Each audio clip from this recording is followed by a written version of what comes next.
Good evening. Wanted to do a video here on your first woodworking project and what that might be. You'll find a lot of recommendations.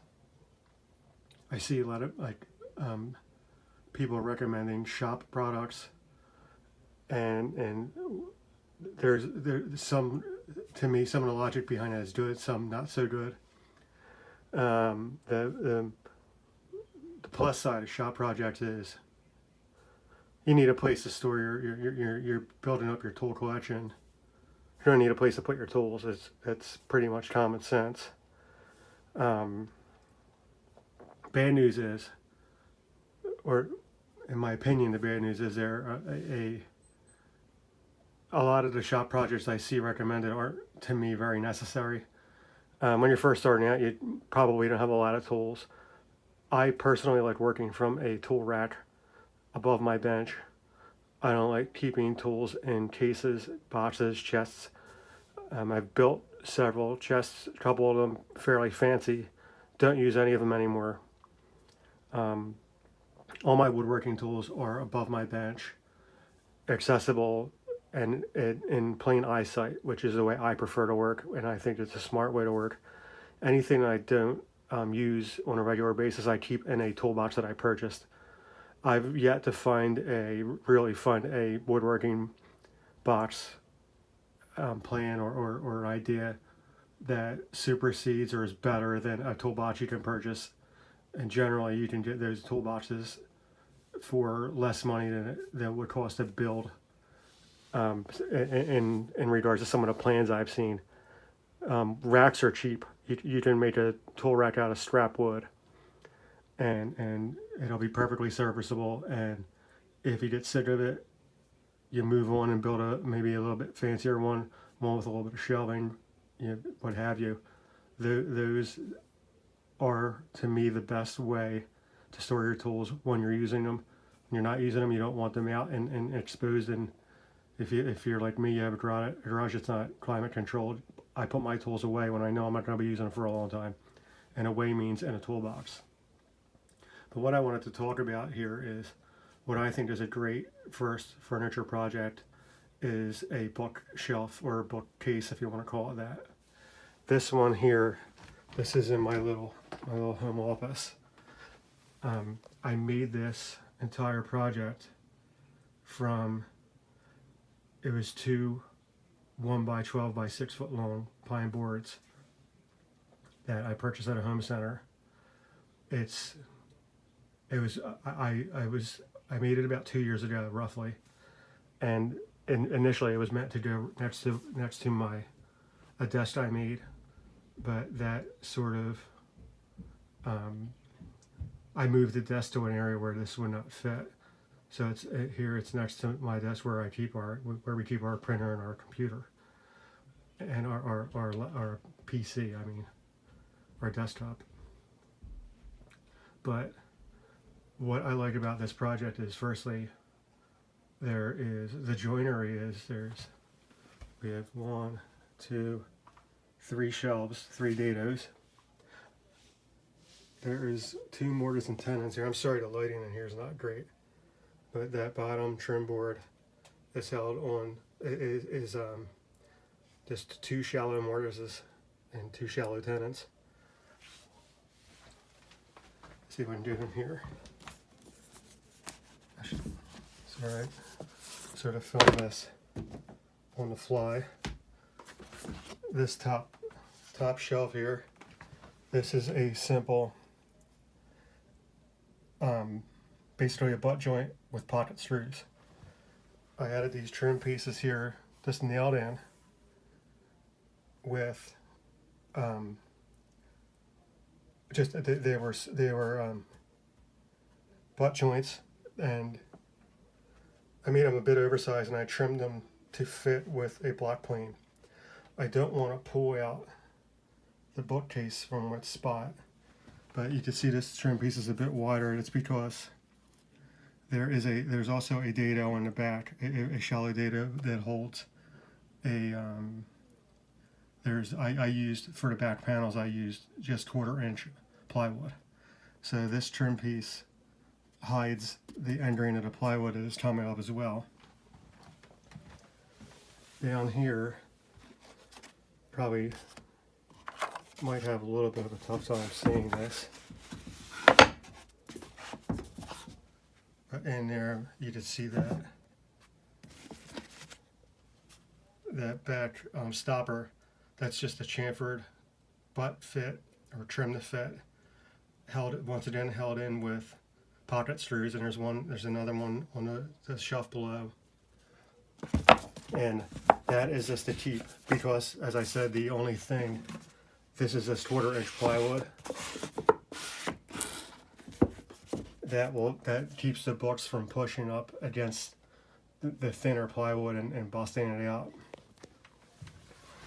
But here, you can't, the only really complicated aspect of this whole piece is there are stop dados here, and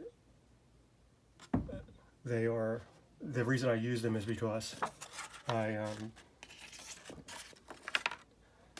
wanted this little sort of, I'm not sure what you would call this detail here, to be honest. I saw it on all places on a curtain, and I thought it was pretty cool. So it's basically just a groove plowed into the front face of the board. It just basically gives a little bit of a shadowing effect and offset, just a little bit more visual interest, I guess. But what I like about this project, or any project like this for that matter, is you could, like, if you wanted to start simply, you could just have extended these dados all the way out, and you could do that with your table saw by hand if you like. I did most of this project by hand, except for I did trim the 2 sideboards to length with the table saw. And the reason I did that is because the tolerances were so, if I messed up the cut in any way, I wouldn't have had enough wood. I would have had to go purchase an entire new board just to finish the project, and I wanted to be able to do it out of 2 boards. And the other reason I built this was it was sort of an attempt to see how quickly I could build a project like this. But you can see it's pretty simple otherwise. But what I really like about this, what makes it to me stand out as a great beginner project, not this design in particular, which I just came up with. There were some dimensions I had in mind because I had a space for it that I had initially wanted to put it, but that didn't work out, not due to the design of the cabinet, but because of where I ended up moving the furniture. But you could have full visible dados, same design,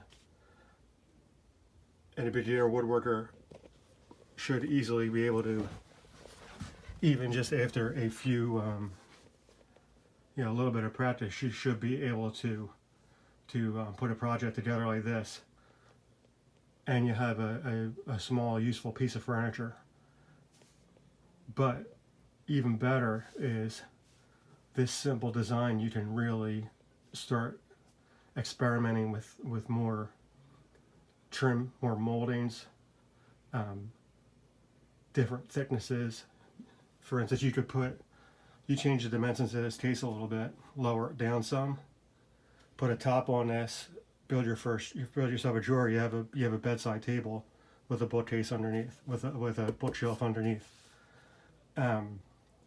You can put beading on your face front here. You could put a face frame on there. You could add beading. You could instead of using the regular basic plywood, you could have tongue and groove boards with chamfers. I guess they call that like railway car molding, or you could have beads, like your traditional bead mold. There's a lot of different things you can do with a project like this that start with a very basic case. And that's why I think it's a great beginner project. You could widen it and make it higher, put a top on it, have a traditional bookcase. you could scale up the sides, scale up the case sides here to give sort of maybe a nice fair curve, give it some visual interest that way, or you could make it bow out. And when I say make it bow out, give the illusion of making it bow out, you start to cut here and so on and so forth. And it's a real great way to experiment with a project that isn't going to cost you a lot of money, and in the end you will have something useful. That's where I don't necessarily care for shop projects, because you just throw the shovel to build, say, a chest or a toolbox, things like that, and they really, they're still, you're building something that, to my mind, is much more easily purchased. And I know the whole concept of getting into woodworking is that you're building rather than buying, but there are limits to that. There is, and the main limit being your time. And you make a few bookcases. I mean, you can make buy 4 boards. You make 2 of them. You have a set, that type of thing, and you have a project that you can build from. For instance, if we wanted to put a top on here rather than having an open shelf, you lower down this shelf, you put a drawer in. You might have a cove molding around. You could have even a crown molding, things like that will they'll certainly challenge your ability. They'll teach you a little bit about design. For instance, here, I mean, this seems pretty simple, pretty straightforward. Sorry, it's a little dusty, but keeping your grain, the data is coming out a little bit there. Actually, to work on that. This cabinet unfortunately took a beating when I moved it. I dropped it. So, yeah, keeping your grain pattern, keeping all your grain patterns going in the same direction, which I try to do here. You'd see is try to keep that grain matched. It's little things like that you'll learn from making these types of projects. And as far as finish goes, I did stainless. I'm not a big fan of stain at all, but in this case, it was, once again, it's a long story. I was trying to basically tuck this away into a corner, and didn't fit.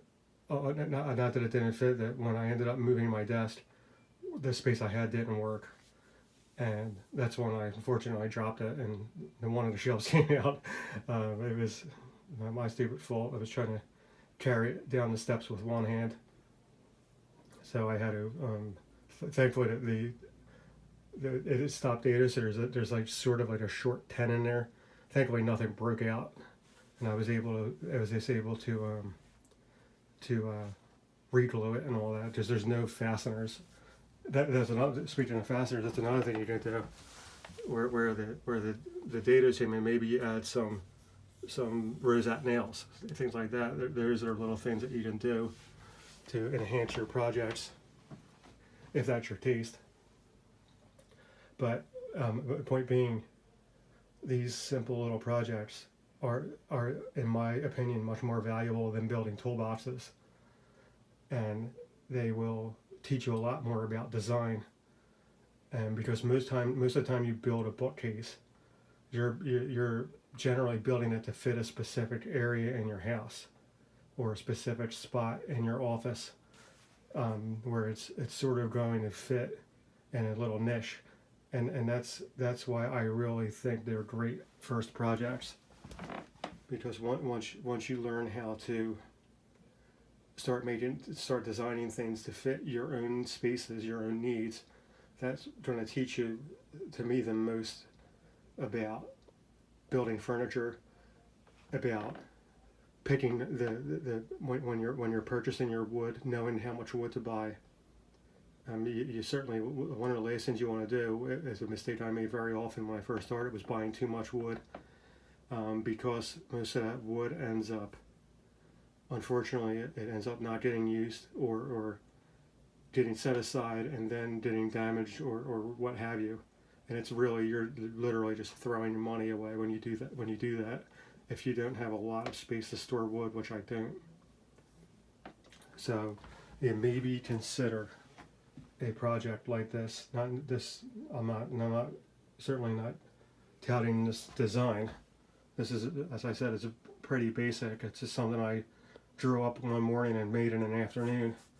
I'm more trying to present the idea of building a project that fits a space that you have, not necessarily copying somebody else's work or somebody else's plans. Plans are certainly not a bad idea to follow, but I found most woodworking plans are flawed. Almost all of them are, unfortunately, and they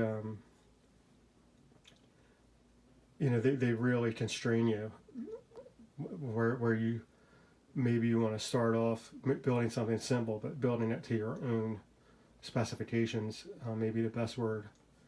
So yeah, give a project like this a try rather than your typical, I'll stress this again, I think shop projects are a humongous waste of time.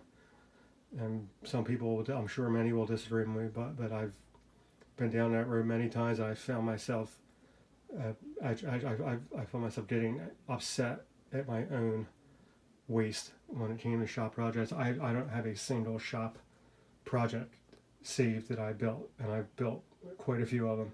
All of them ended up somewhere else, either in the trash or one I actually did sell one. I made a toolbox that I sold. One I gave to my dad, but none of them are here anymore. And I guess you did chalk it up to a learning experience, but I partially chalked it up to nothing more than a waste of my time, and more importantly, a waste of my effort. I would much rather have been building useful furniture that my house needed rather than wasting days building toolboxes for tools that are much better served sitting on a rack. But once again, I'm just presenting my own opinion. I'm not trying to sway you one way or the other, just offering suggestions. So I hope this helps, and I hope you guys have a great night.